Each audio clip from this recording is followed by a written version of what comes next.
Hello, writers. It's me, freelance editor Miranda Darrow, here with my weekly video. This week, I've got a guest. On my YouTube channel, I post weekly videos, and every month, one of my videos is a review of a book on writing craft or other resource for writers. For all of 2025, I've been reviewing and summarizing different story structure methods. I've been doing this all year long, and I wanted to include Story Grid by Sean Coyne, but I hadn't tackled it yet because it's pretty complicated. Then I met Amber Meyer, a freelance fiction editor and book coach. She's a certified story grid editor. So who better to help me explain the story structure method than someone who has studied it and who has used it to help authors in their story revisions? You can find more about Amber and her editing business at her website, which is mysteryeditor.com. Amber focuses on mystery, but she does do other genres. We met while we were both offering first page critiques at Killer Nashville last summer, and writing conferences are a great way to connect with other authors, editors, and publishing folks. Amber actually gave me a ride to the airport, saving me on Uber or taxi fees, and the whole way I grilled her about StoryGrid. So let's welcome Amber Meyer, and let's talk about StoryGrid. Amber, welcome. What is StoryGrid, and how did it come about? So StoryGrid was really something that was developed by Sean Coyne. He was an acquisitions editor at the big publishing houses back in the day, and he was really trying to put story under the microscope and be able to figure out which books were going to be big hits versus the ones that weren't going to do as well.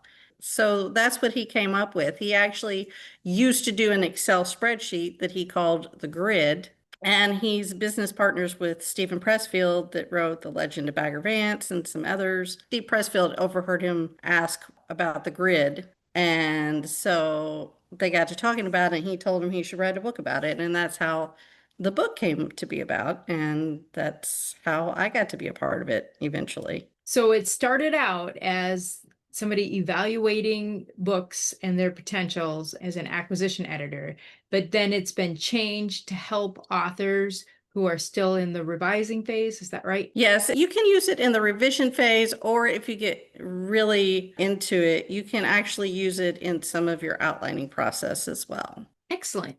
So can you explain what the 5 commandments of story are under the story grid methodology? 5 commandments or story are the most essential pieces of story structure, and they apply to the acts, whether you look at a 3 or a 4 act structure.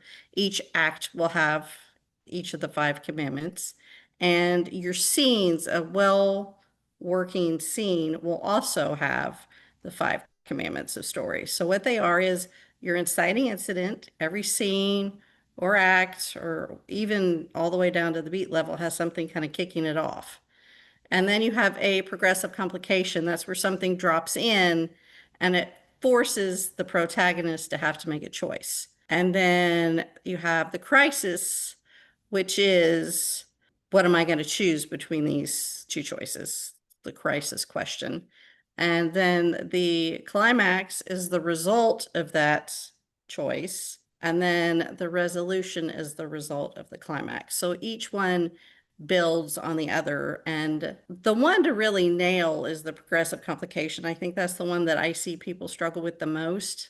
And since the rest of those elements are really built on that, if you don't have that strong progressive complication, the rest of it kind of falls away. Okay, so to recap, the 5 are inciting incident, and then there's progressive complication that leads to a choice. And then the third is that there's a crisis, and then a climax and a resolution. That is Excellent. correct. And then another concept that I saw in there was the editor's 6 core questions. What are the 6 core questions? Those are things that we really like to dial in with people, especially when they're first starting out, because some of those things can be a little squishy. The first one is genre. And I don't know about you, but I have a lot of people, especially when they're early in their journey, they'll do like a space opera, love story with elements of a Western in it, and they just try to lump a whole bunch of different genres together With a to create mystery. something. Right, Yeah.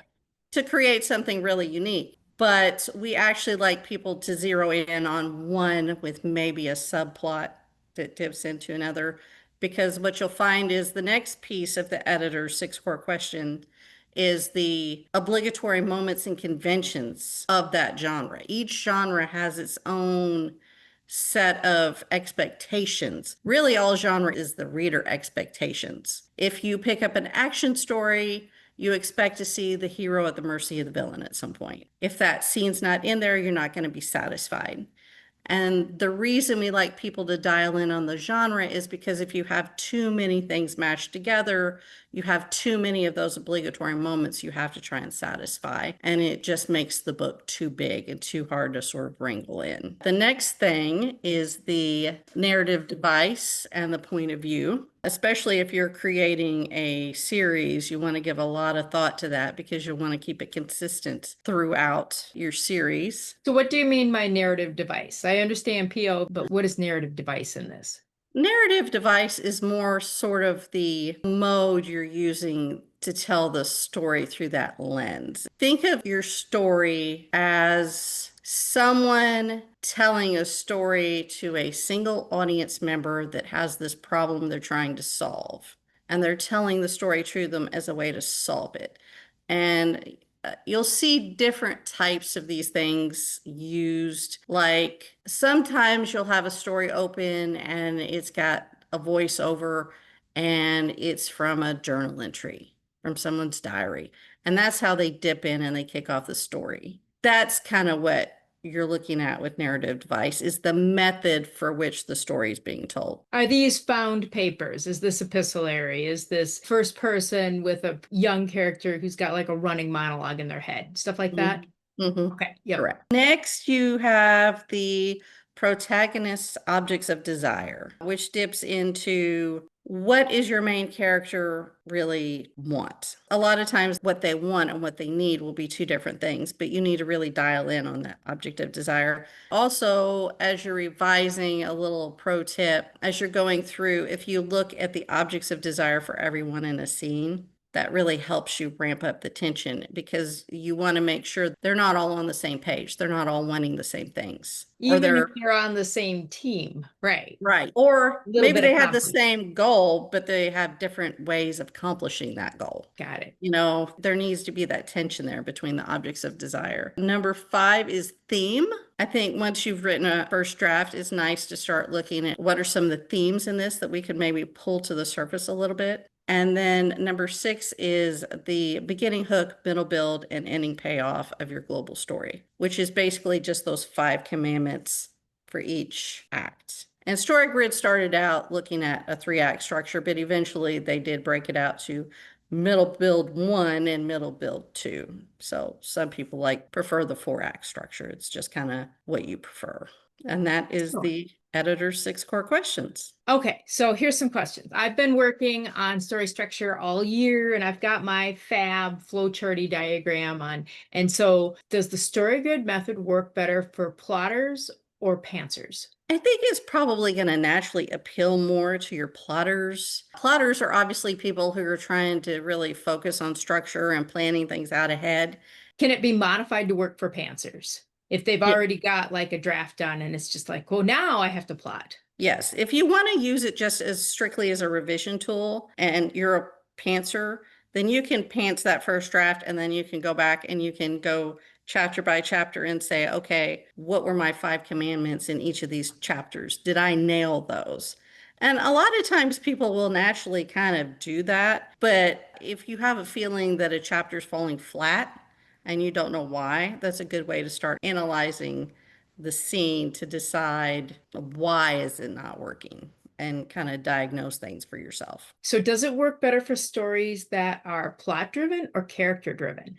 I would naturally lean towards plot driven. And does that have an impact on how this works if somebody's got a really character driven manuscript? I mean, character driven manuscripts are still going to have those progressive complications and things built in there.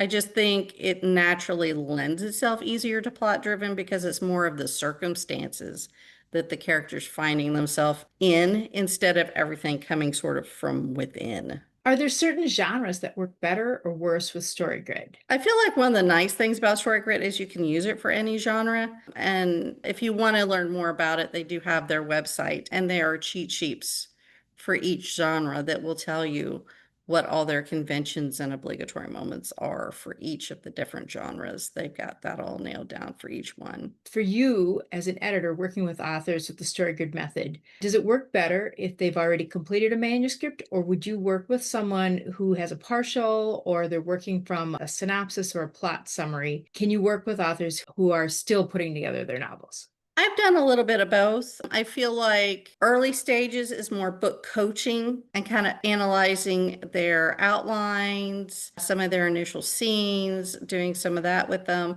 And I find that part a little fun because that's the spitballing and the brainstorming. This is good, but it would really amp up the progressive complication if you did this. But I mean, it also works good too if they've already got a draft and they're just really wanting to analyze and make it the best that they possibly can. What is your process for applying the story grid when you're working with editing clients? What feedback or work product do you send to them after the review, and how interactive is it? I usually like to go through, I do a lot of notes in the manuscript. I love to give people a sense of kind of how it's landing as I'm reading it from like a reader perspective. And then I usually go through and I will take those editor 6 core questions and analyze each one of those for that manuscript. And that's just in an edit letter. Yes, and I Yeah. also offer like big picture advice that's usually got story grid structure hard baked into it. Like the middle build was a little weak, but here's why based on the 5 commandments of story and how you can strengthen that to make this work better. Where can readers find out more about StoryGrid in general, and then specifically about working with you? They can find out more about StoryGrid on the StoryGrid website, and also they have a really fantastic podcast. I really loved it, especially early on. It started out with just Sean and Tim having a conversation. Tim was a struggling writer trying to write a story that worked, and God love him, it had to have been kind of brutal because he would give Sean his scene every week that he'd worked on, and then Sean would come back with all this feedback, and he did it week after week after week after week. But he's drastically improved his writing over the last 10 years because of that. And then they can find out more about working with me either at my website, themysteryeditor.com, or they can email me at amber@mysteryeditor.com. Other than working with mysteries, are you open to other genres? And if so, which ones? I have worked on Western, I've worked on thrillers, I've worked on love stories, in addition to mysteries. I like a little bit of everything. I love the writing process and helping people bring their stories into the world. Mysteries are my favorite, but I'll work on just about anything. I really don't have a ton of sway there. I'm the same way. I'm open to all kinds of genres, and I know editors who really focus and specialize, but I think working on different genres helps me with the subplots in different stories, because having edited romance, I can offer things for folks' romantic subplot, and having worked on mysteries, I mean, try and find a story that doesn't have some mystery in it. Every one of those women's Right. fiction, something happened in the past or something happened in the cul-de-sac. So just working with all of those different ones, I think brings a deeper perspective too. Is there anything else that authors should know about StoryGrid? I just think it's a great tool and it's something that everyone should definitely check out. There's a book online, but I think the podcast is probably the best way to start out with dipping your toe into the water, especially if you want to have a deeper understanding of things before you get into the book. The book is a little intimidating. It's a Right. doorstop. It's big. I say this as a person who checked it out of the library, and then I was like, wow, that's a whole lot of book. But you can tell how much work has gone into it and how much thought and everything. Well, thank you so much for joining me today, Amber, and for telling us all about StoryGrid.